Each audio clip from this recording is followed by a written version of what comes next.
pasal 1 ayat 9 sampai 2 ayatnya yang ke-7. Dan sebelum kita mendengarkan bagian firman Tuhan, mari kita tenang dan kita berdoa.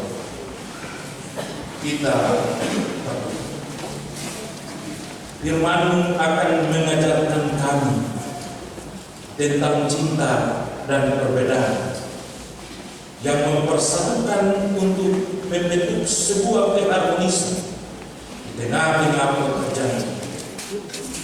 Cinta itu akan membangkitkan semangat untuk membentuk sebuah proses kehidupan baru ketika kami ada di tengah-tengah dunia. Tolong kami dengan kekuatan kuasa Roh Kudus memampukan kami dan memperbaharui hidup kami, supaya firman ini benar-benar kami dapat pahami dan benar-benar kami laksanakan di tengah-tengah hidup ini hari lepas hari. Usir segala kuasa-kuasa yang mengganggu kami, dan kiranya Roh Kudus menguatkan kami oleh karena sabda. Bersabdalah kepada kami ya Kristus Yesus, karena kami siap mendengarkan sabda. Amin. Kidung Agung pasal 1 ayat 9 sampai 2 ayat yang ke-7 demikian bunyinya.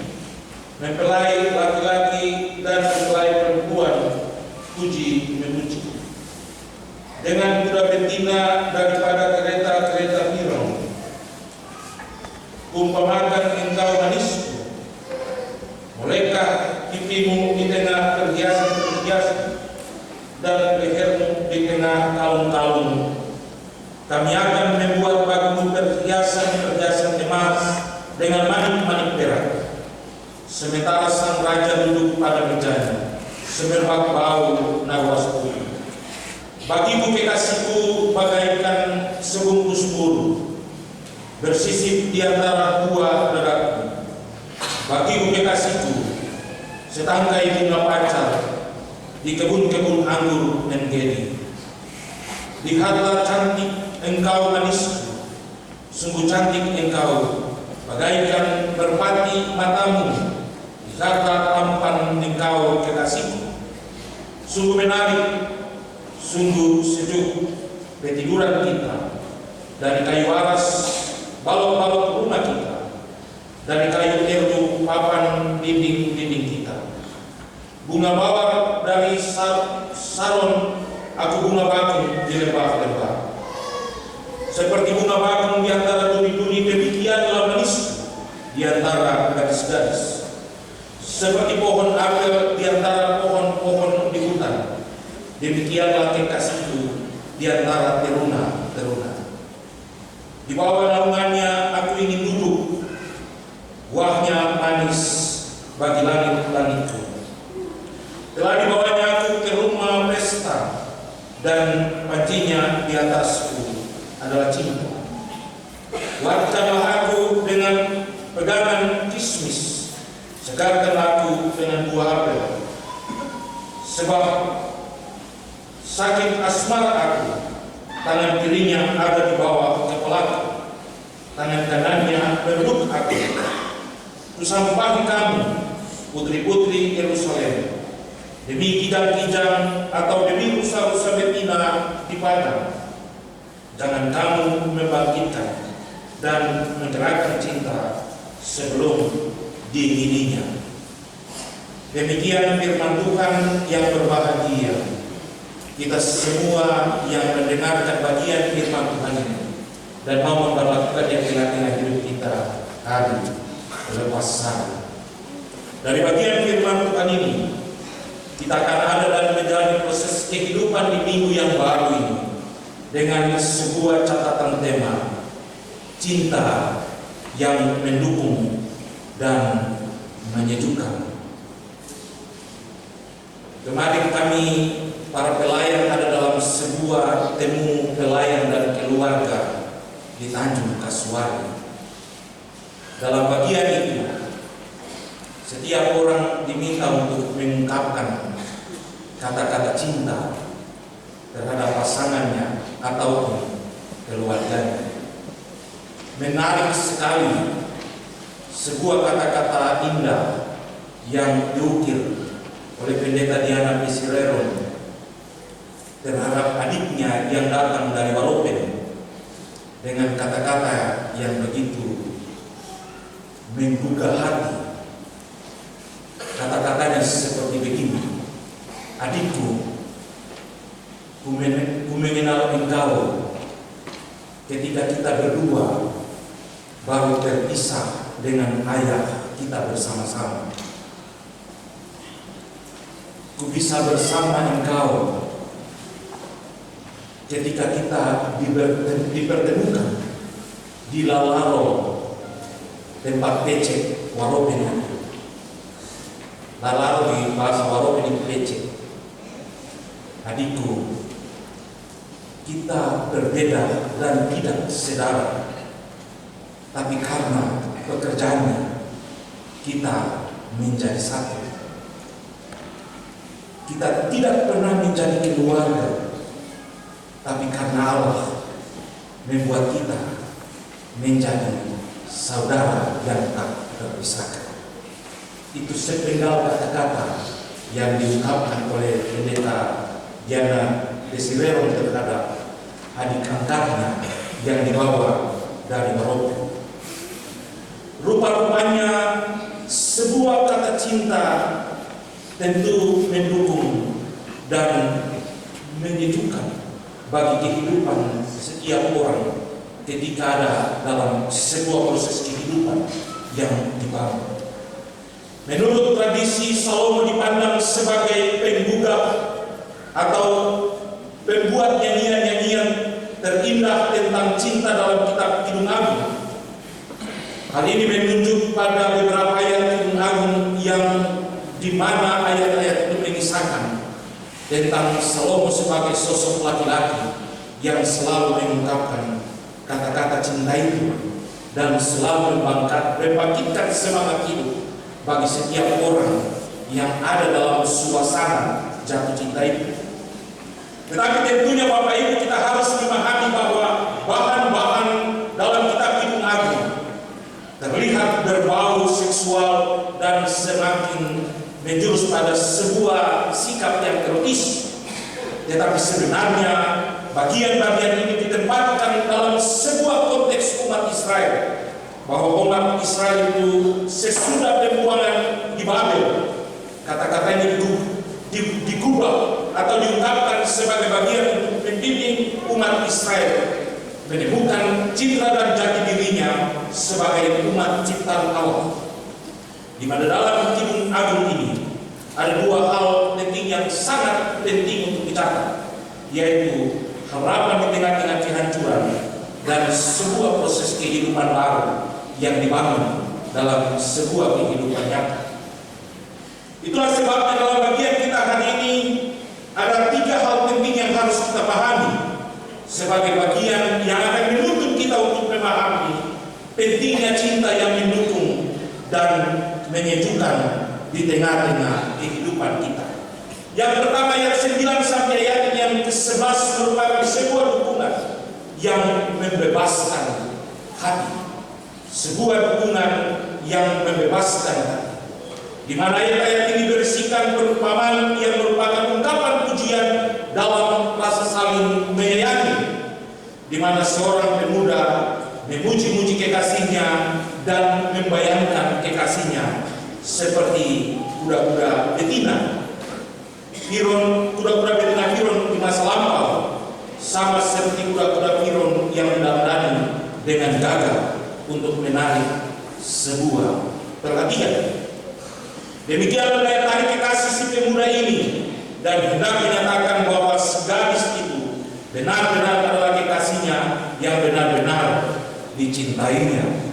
Kata-kata yang sekarang orang bilang, gara-gara cinta tai kucing pun rasanya coklat. Gara-gara cinta membuat orang bisa gila karena cinta. Dalam bagian ini juga nampak puji-pujian laki-laki kepada perempuan kekasihnya itu. Tidak hanya puji-pujian nampak sebuah dukungan yang diberikan kepada kekasihnya, di mana dalam kata-kata ayat 11 dikatakan, kami akan membuat bagimu perhiasan-perhiasan emas dengan manik-manik perak. Itu berarti bahwa sang pemuja atau laki-laki itu merindukan sebuah perubahan di mana kekasihnya harus dipandang sebagai sosok yang begitu menyenangkan dan begitu cantik bagi dirinya. 1000 bintang di langit, namun hanya satu yang kusukai. 1000 perempuan di dunia, hanya satu yang kusukai. Contoh seperti begitu. Pendeta juga dia hebat Tetapi itulah sebuah pujian yang harus diungkapkan supaya kehidupan itu menjadi luar biasa. Yang kedua, Bapak Ibu, ayat 12 sampai ayatnya yang ke-14 merupakan sebuah monolog, di mana ayat ini merupakan sebuah monolog dari gadis yang dipuja tadi sebagai jawaban terhadap apa yang dikatakan kekasihnya sang pemuda itu, di mana apa yang diungkapkan dalam ayat-ayat ini adalah sesuatu yang manusiawi dan alamiah, di mana gadis itu menandai dirinya dengan minyak wangi pada waktu dan tempat yang tepat.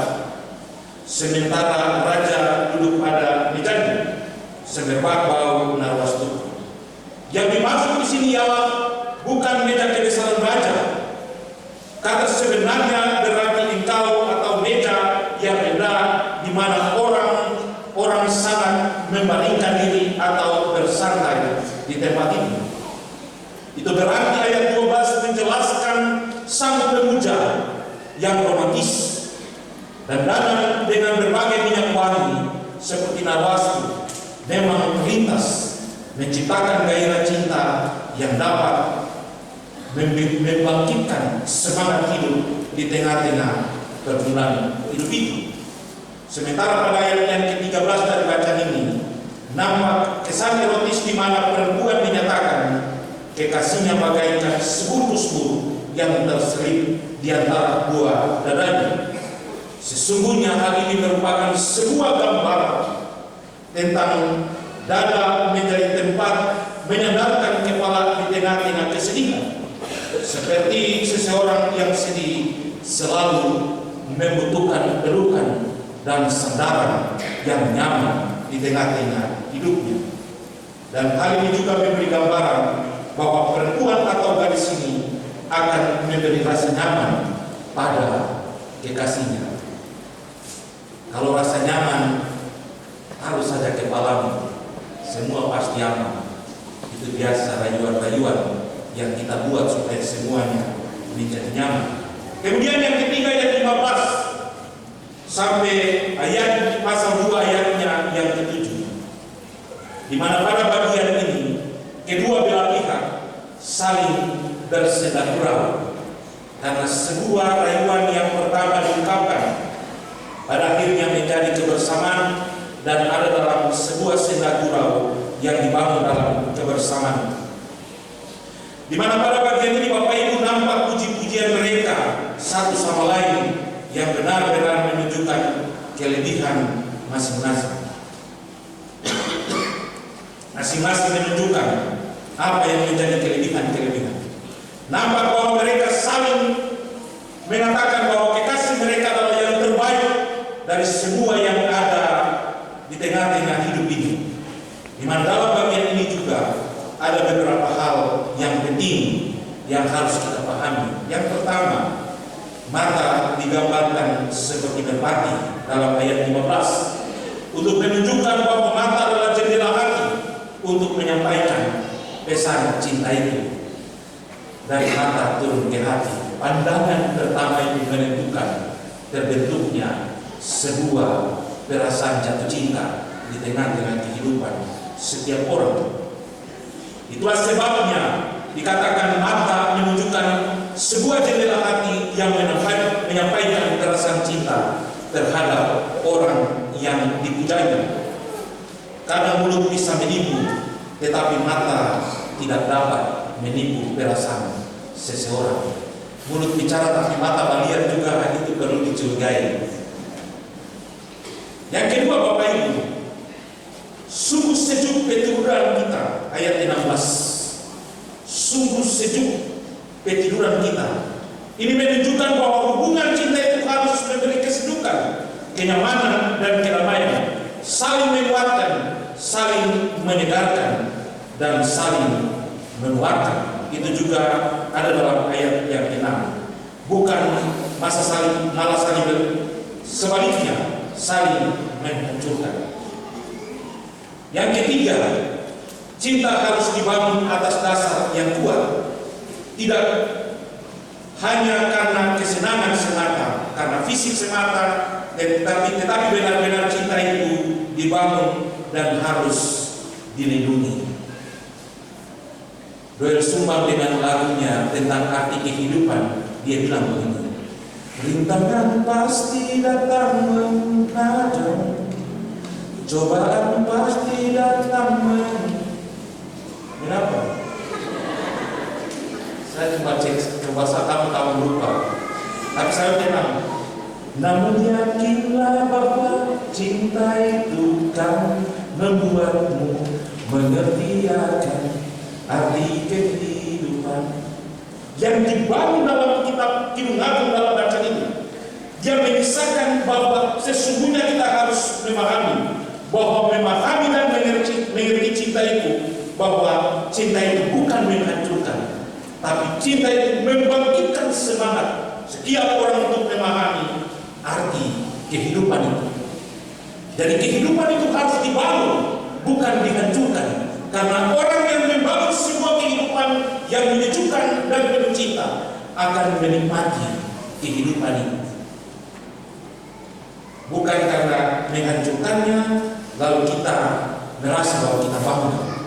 Paulus dia bilang kepada pendengar, setiap orang yang dia tulis surat kepada jemaat-jemaat, terkutuklah siapa yang menghancurkan persekutuan. Jadi ketika membangun persekutuan cinta, bukan karena sebuah persekutuan karena kita saling suka-suka, tidak. Tapi membangun sebuah ketulusan cinta berarti membangun kebersamaan yang menghidupkan kedua belah pihak, bukan karena ego, karena keinginan, karena hal-hal yang lain, lalu menghancurkan cinta. Baru bilang, kau tahu tentang cinta kan? Padahal kau pikir bahwa beta tidak benar, tapi kutuk serang dari belakang karena menghancurkan cinta itu. Jangan pikir suami istri, jangan pikir orang tua dengan anak, tapi pikir persekutuan yang besar.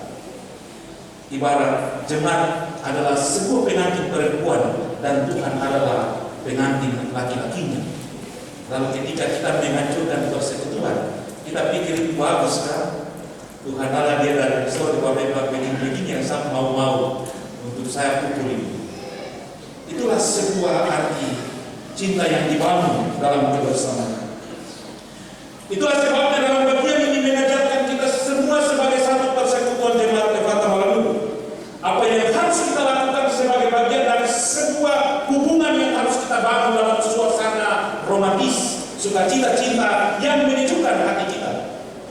Dalam bagian ini dia mengajak kita semua untuk ada dalam sebuah proses yang harus memahami kehidupan yang harus kita bangun. Yang pertama, cinta itu adalah anugerah.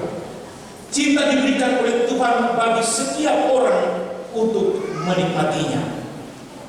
Yesus bilang untuk para muridnya, bahkan dalam kitab Yohanes dia bilang, siapa yang membenci saudaranya, dia adalah seorang pembunuh manusia.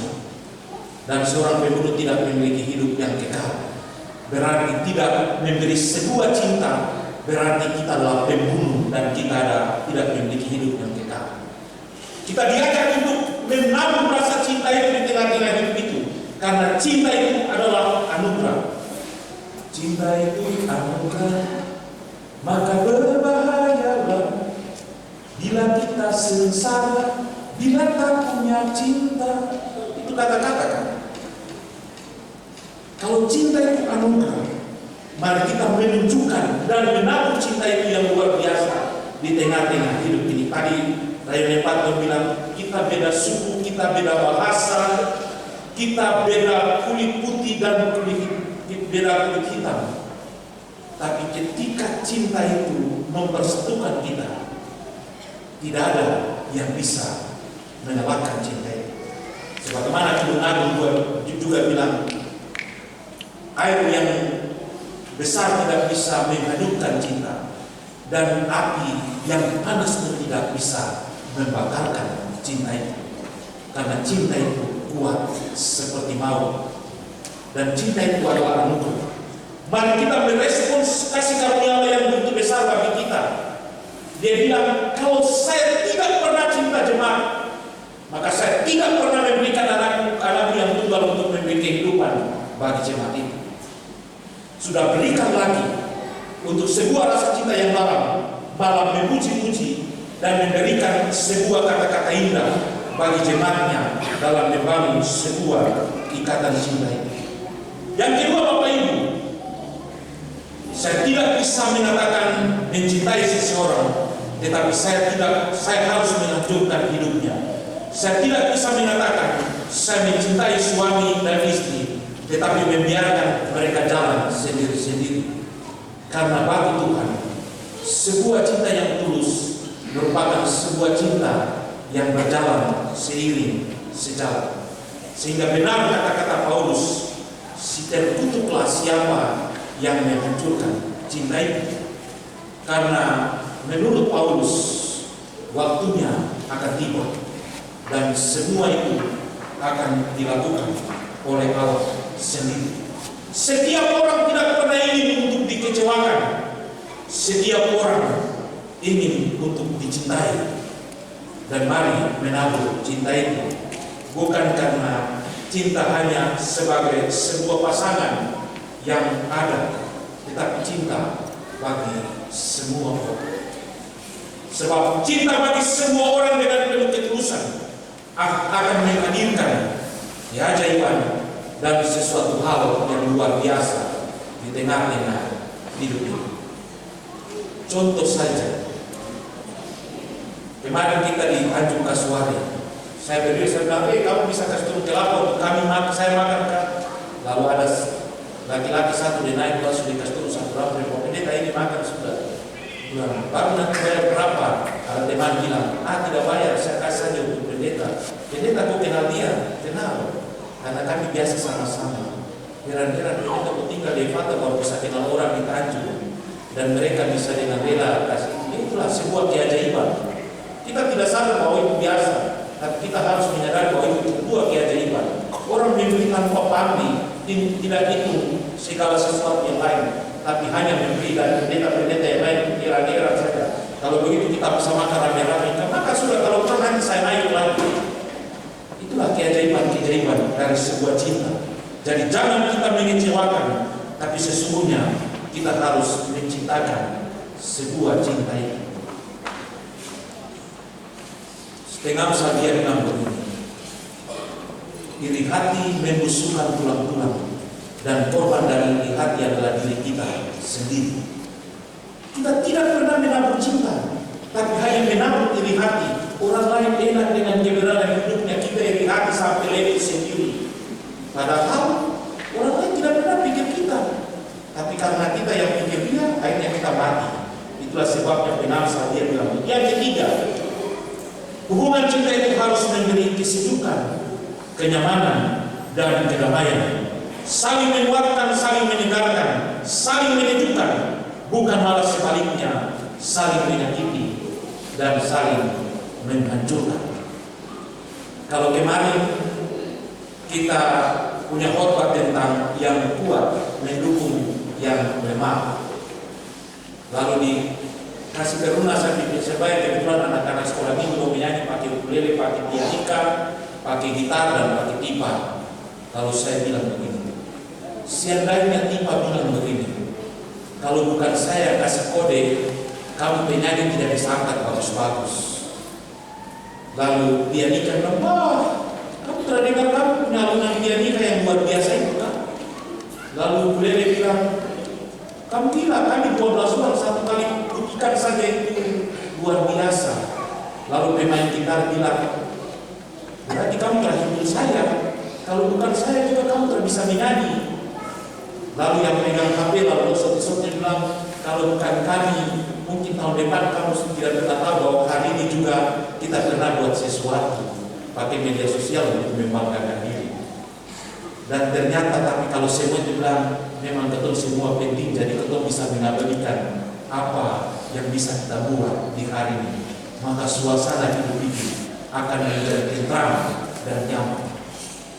Kalau di tengah-tengah kehidupan kita tidak pernah memberi rasa nyaman, kita tidak pernah memberi rasa sejuk, kita tidak pernah memberi rasa yang menguatkan dan menyenangkan, malah menyakitkan dan menghancurkan, maka apa yang akan terjadi?